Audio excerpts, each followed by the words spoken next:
J'aimerais maintenant faire un résumé rapide de ce que j'appelle la terrible douzaine. Il s'agit des quelques points dont j'ai parlé. Si vous voulez, notez-les pendant que vous regardez. Je vous encourage à garder une trace de ces idées.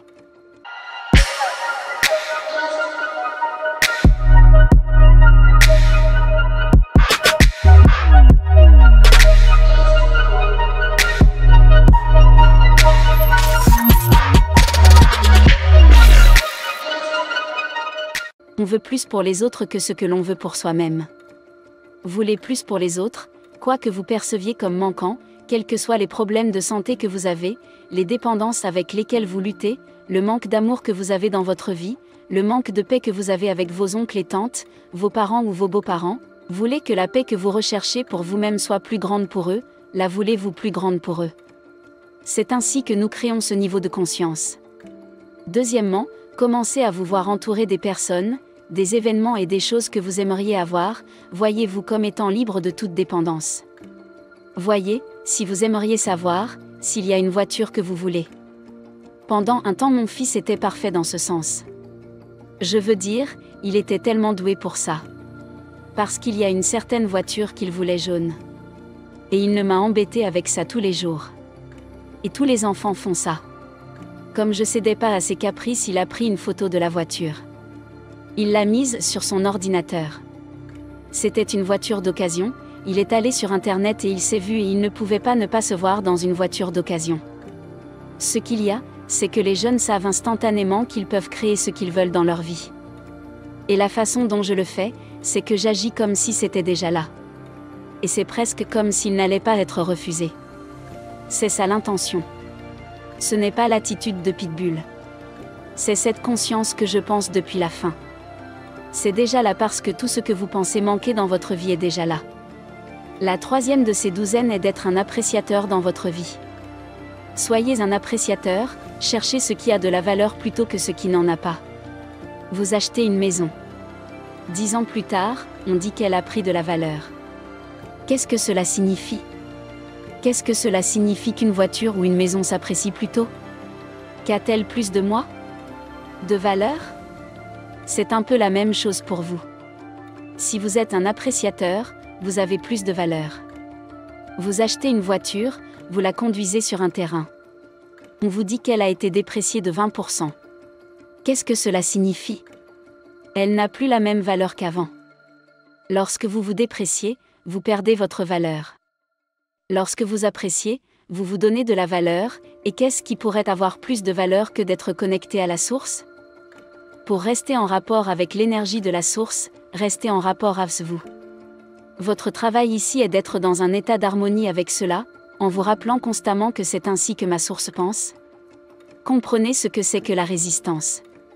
Chaque pensée que vous avez et qui est différente de celle dont vous avez émané est une résistance. Toute pensée désobligeante, toute pensée non créative, toute pensée de jugement, toute pensée de peur, toute pensée de dépression, toute pensée que cela peut arriver, tout cela est de la résistance. Donc, si vous dites, eh bien, c'est facile pour lui, il peut parler de cela, mais je ne peux pas. C'est de la résistance. Vous avez raison. Tout à fait. Même si vous pensez que tout cela n'est qu'un tas de bêtises, vous avez absolument raison. Vous avez absolument raison parce que pour vous, c'est ce que vous croyez. Et même si vous y croyez, la source universelle vous aidera à réaliser cette croyance. Contemplez-vous. Faites-le comme entourez-vous de la condition dans laquelle vous voulez produire, contemplez-vous, parce que la façon dont vous êtes un avec la source, vous permet d'être toujours en harmonie avec elle, vous êtes un avec tous ses principes, tous ces endroits où vous allez, vous en êtes un avec elle. Elle ne peut pas être autre chose que ce qu'elle est, et vous non plus. Comprenez l'art de permettre, ce qui signifie prendre le chemin de la moindre résistance. Chaque fois que vous avez une pensée qui n'a pas de résistance, ce que vous faites, c'est que vous avez créé une absence de permission, vous devez arriver à penser presque comme voici je suis ici et voici la source, combien d'énergie puis-je en tirer ? Est-ce que vous tirez de l'énergie de la source ? Êtes-vous loin de vous permettre ?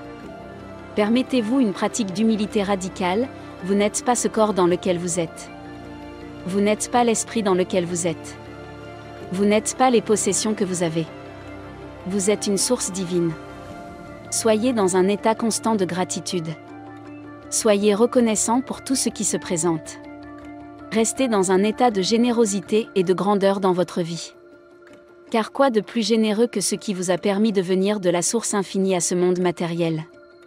Gardez à l'esprit que vous ne pouvez jamais résoudre un problème en condamnant un problème que vous avez. Lorsque vous utilisez la honte, vous utilisez l'énergie la plus basse qui existe dans l'univers.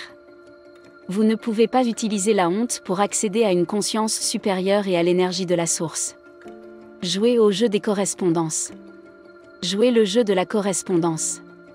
Demandez-vous toujours si je suis en adéquation avec le champ d'intention. Et enfin, méditez. Faites-en une pratique dans votre vie.